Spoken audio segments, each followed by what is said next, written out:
Hello, this is a message by my friend Cowboy Down Under, as submitted to Dinar Chronicles on October 31st, 2017, and the title of this powerful message is "The Fight is Over." Now, I had the opportunity to meet Cowboy Down Under, or I call him Ziggy, last year. And he's a shaman, and we had a lot of things in common. I have not met his lovely lady Grace yet, but I know that I will. So here is our story. The fight is over. He says, Grace and I went up into the woods to do a meditation with Grandma and Grandpa cedar trees. Did I tell you they're several million years old? Okay, I hear you now. Come on, Cowboy. This is just like a good fish story, and the fish just keep getting bigger and bigger. 1,000, 3,000, millions of years old? Come on, which is it? Well, it's a bit of all of them, and the story Grandfather told me the other day showed me how that's possible. As we walked up the path to the base of the two giants, I gasped because they both looked like they had put in a lot of weight since we had been there the week before. Somehow they looked a couple of feet bigger in diameter, and then I noticed the crack in Grandfather. I walked up and stuck my fist in it. It was a fresh break, and I could see the new timber inside. I looked up and saw a large branch had broken off of him and was hanging above me. I pulled the mat we kept there out of the tree branch, spread it out between them and Grace and I, and we lay down. I placed my hand on Grandmother, and Grace placed hers on Grandfather, and immediately I felt Grandmother's tears and feelings of worry. "What's wrong?" I asked. And she said, "Grandfather's been hurt. I am worried about him." I then heard Grandfather laugh and say, "It's okay. It's just a scratch. You should see the other guy." And I told Grace, Grandfather says he wants to tell us a story. He began, "Millions of years ago." And then I knew as soon as he said that he, like many of us, had lived many, many lifetimes. So Grandfather goes on to say, in the sky above the earth, we saw a large black rock hurtling toward us. Following behind it was a large dark cloud that looked like a snake's tail. When it hit the earth, the ground shook and split open in several places. Out of this mountain of a black rock came a stench and an energy we called black magic at the time. In the beginning, the black magic could only survive in the deepest, darkest crevices of the earth. However, as time went on, it crept out into the light and took hold of many of the animals and even some of the early humans. One of the animals it captured with its black magic smoke was a serpent who lived in the Garden of Eve. Out of this was created an entire reptilian race of evildoers. We, the guardians of nature and all things good, did our best to contain this energy.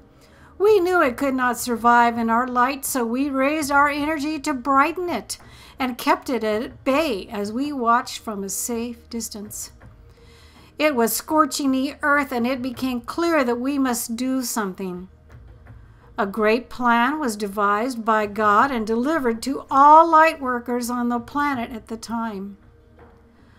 Underneath the earth and above in the sky, we would build a grid of light, love, and compassion, and hope for a better world, and make it available for all who wanted to feel it. Grandfather paused, and I turned to Grace and said, "Wow, this is the story of us."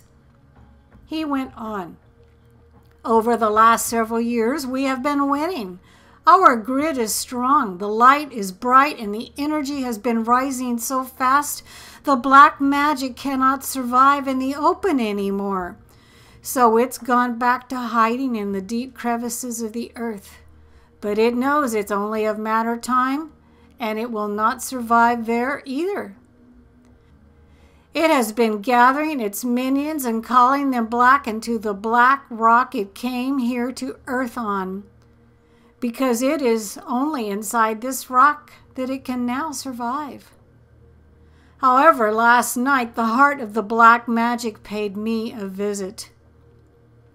Grandfather's last statement caught me a bit off guard, and I thought of his fresh wounds. Grandmother chimed in and said he was hurt badly and the fight was unlike any I have ever seen. Grandfather spoke louder. I told him he made a big mistake coming here and that grandmother would witness his end on this day, and so it was. I sent him packing back to the rock he crawled out from under millions of years ago.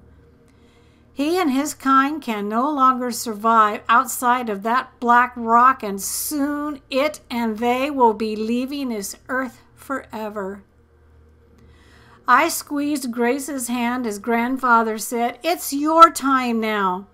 The light has won, and you and all the light workers like you will shine a new and brilliant light on this planet, and from that light, great things will grow." The tears I felt from grandmother earlier became tears of joy from all of us. Then last night I had a dream.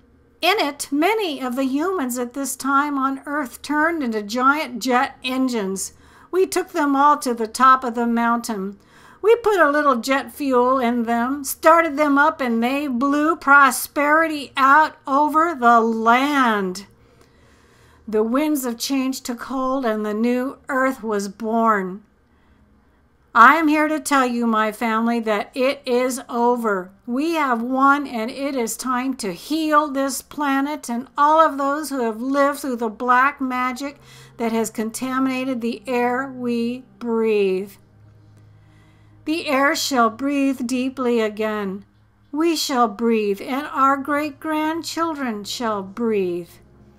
A new, clear, clean energy that will change everything. This is signed Cowboy, Ziggy, and Grace. Their website is fundwithlove.com. And then he says, P.S. We just put up a new cause on Fund with Love called Wings of Rescue, helping animals. I love what they do and hope you will support them. So I will post the websites at the end of this. Thank you for listening to this magnificent story of nature from my friend the shaman Ziggy and his beautiful lady Grace. I am Julie Joy of the Young Lightworkers, and thank you for listening to this fabulous tale.